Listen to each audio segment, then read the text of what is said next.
ஆண்டவர் வாக்கு கொடுக்கிறார், உங்களை தொடுகிறவன் என் கண்மணியை தொடுகிறார். அப்ப ஆண்டவர் சொல்றாரு, உங்களை யாராவது விரோதிக்கிறாங்களா, அவனை நான் சும்மா கண்டிப்பா விட போறது இல்லை.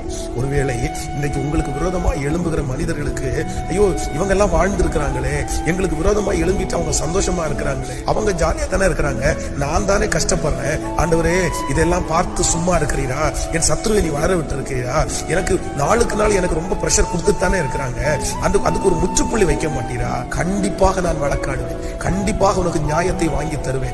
உங்களுக்கு விரோதமாய் எழும்புகிற கூட்டத்தை கர்த்தர் நியாயம் தீர்க்காமல் கண்டிப்பாக விடுவதே இல்லை. உங்களை யாரோ ஒருத்தர் தொட்டார்கள், விரோதமாய் எழும்பி பேரை கெடுத்தார்கள், மனசை கஷ்டப்படுத்தினாங்க, ஆனா அவர்களுக்கு ஒன்றும் நடக்கல, அவங்க சந்தோஷமா இருக்கிறாங்க. அதை நினைச்சு, ஆண்டவரே இவ்வளவு எனக்கு விரோதமா செஞ்சாங்களே, இவங்கெல்லாம் வாழ்ந்திருக்காங்களே, நான் ஏன் கஷ்டப்பட்டுட்டு இருக்கேன்னு நீங்க நினைக்கவே வேண்டாம். சீக்கிரமாய் ஒரு நாள் வரும், அன்று கர்த்தர் உங்கள் வழக்காடிகளோட வழக்காடுகிறதை